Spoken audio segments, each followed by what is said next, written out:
In this week's Startup Spotlight, we're taking a look at Thumbtack, the online service company that matches customers with local professionals. You might have used them before for some home improvement needs. While they're expanding, they announced a new deal this month buying Setter. That's a home management startup. And for more on that, we want to bring in Marco Zappacosta. He's the CEO of Thumbtack. And Marco, there's so much to talk to you about. I guess first I want to zoom out a little bit and just talk about the gig economy in the midst of the pandemic and what we've seen play out over the last 10 months. I know your company specifically took a hit. You were forced to lay off some employees. Now, as you round out the end of the year, you've announced a new acquisition. Just talk to us how you've navigated the pandemic and some of the necessary changes that you've had to make to Thumbtack in order to survive and succeed during this time. Absolutely. Well, thanks for having me. This year, like it has been for everybody, has been a total whirlwind. And when COVID started, the hardest part was knowing how long would this last? Would it be 2 weeks or 2 months or 2 years? And so we took decisive measures to ensure the long-term viability of the business. But then what happened is after March, April, both the professionals in these industries as well as consumers and homeowners began to get more comfortable to be able to feel protected while still taking advantage of these professionals. And so we started to see demand come back. And ever since the summer, we felt like demand has been roughly there. And then what really has been propelling the business over the last 6, 12 months is the investments we've made in it. So historically, we've always been focused on being the best place to hire a pro for whatever you need done. We believe we've delivered that solution. And this moment of sort of accelerating sort of digital adoption of these modern tools has driven a lot of demand our way. But as we look forward, we're excited to carry that momentum beyond simply helping you solve problems when they come up, but really trying to prevent problems. And so with this acquisition of Setter, what you're going to see us do is launch a personalized home maintenance solution such that all homeowners know exactly what they should be doing when, and make it extremely easy to get those items checked off of their list. So the combination of the best place to hire and the best tool for knowing what you should do, we believe, is what homeowners are looking for to fix and maintain their biggest asset, their homes.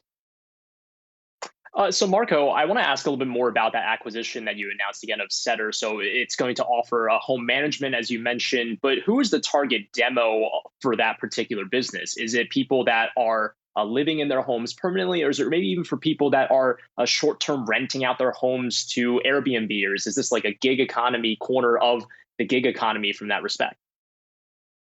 Yeah, this is really focused on owner occupiers, homeowners. These are people who are all across the country, and they struggle in the same ways, where they get this big home, this expensive home, and they don't always know what they should be doing to maintain it, how often they should change the filters and take a look at the furnace, things like that. And we want to empower all these folks to know exactly what they should be doing and when, and then make it effortless to find the right pro to get that job done. So we're squarely aimed at the 100 million homeowners all around the country who today really lack any digital tool to help them be a savvier homeowner. Yeah, I feel like I could use your guys' help. To what extent do you think COVID has accelerated some of the trends, especially when it comes to your business, those digital adoption trends that we've been talking about? Because I'm sure in this current environment right now, you're attracting users that maybe you never would have had access to prior to COVID. Yeah, so I think a couple things have been driving that. First off, a lot of people have moved, whether they move to be closer to family or to take care of somebody. And when you move and don't know where to turn, you often go online. So that's certainly driving folks our way. I think the bigger thing is that in this moment, I think there's a flight towards quality, wanting to be able to use the best in breed solution to get what you want done. And increasingly, that means going online and using apps to find and hire pros. So this is something that we feel like is just going to bring the future forward faster. This isn't sort of a one-time bump that's going to go away. I think what homeowners are realizing is that the old way of texting a friend or looking it up in a directory or posting on a social network and hoping somebody maybe throws you a name is really quite inefficient and quite broken. And there are much better ways to find and hire the right pros for you. And so this is really just the start. We believe that really the local service sector, in terms of its digital adoption, is still way behind many other parts of the economy. And what you will see going forward is the same revolution that we've seen first off in e-commerce and then some in some offline sectors like ride sharing and sort of apartments, to go all the way through the local service industry and touch all the pros, the tens of millions of pros, the trillions of dollars that are spent every year on these service, and modernize that, digitize that, and make it better for all the parties involved. So one question I have broadly, just outside of Setter, but for your whole company broadly, even maybe pro forma after acquisition, is what has been the impact of the supply of workers and people that are plugged into this platform that people will subscribe for those services? If there's a lot of high contact, high touch things, a lot of these people may have wanted to sideline themselves in the beginning of this pandemic. Have you experienced that as an issue to get part-time workers as part of your platform? And how are you kind of working through that as we continue to wait for that vaccine next year?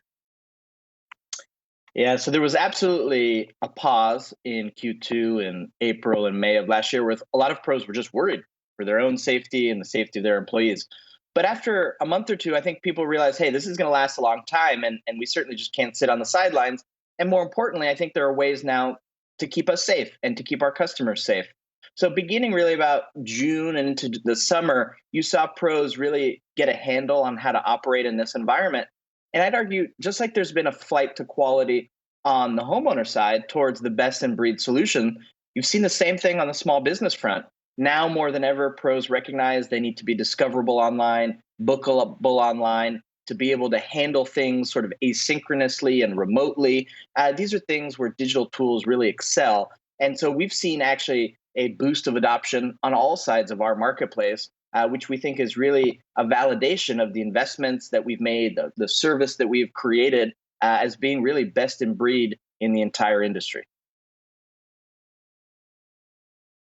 Marco, you're based in San Francisco, so I have to ask you about Prop 22 and the passage there that we saw in November. I know you've been critical of Prop 22 in the past, saying that it's not the best fit for the industry, it might not be the best fit for the state of California. What would you like to see enacted? And I guess how would you address some of the concerns from these workers of some of these gig economy workers that they've had over the last several years? So you're absolutely right. I thought Prop 22 was a mistake. I thought it was a bad solution on top of a bad policy. So the criticisms were fair, but to me, the solution is not to try and add a third classification or even more rules on our old frameworks, but to create a view of the future of work that is much broader and more future proof, because we recognize that the work in the future is increasingly going to go away from these W-2 sort of full-time employee relationships. That was 100% of workers in the 1950s, and it keeps going down. And we need to recognize that whether it's gig work, starting your own business, having a side hustle, all these things are more and more common. And we need a sort of infrastructure, a support system that covers all workers, not simply full-time employees. And what I was so frustrated by this conversation is that it was missing that by using the propositions, we were really ossifying, cementing this old system in place, meaning that we can only change it by another proposition that gets put to the people of California, which to me is a terrible way to make policy in a really fast-moving industry, and a really backwards-looking way. So ultimately, I was saddened just because of the poverty of ambition that our industry showed, that our policymakers showed, and California missed an opportunity to be a leader, to be a model policymaker for the future of work, one that's inclusive and equitable for all workers. All right. Well, Marco Zappacosta, Thumbtack CEO, thank you so much for joining us this afternoon. Thanks for having me.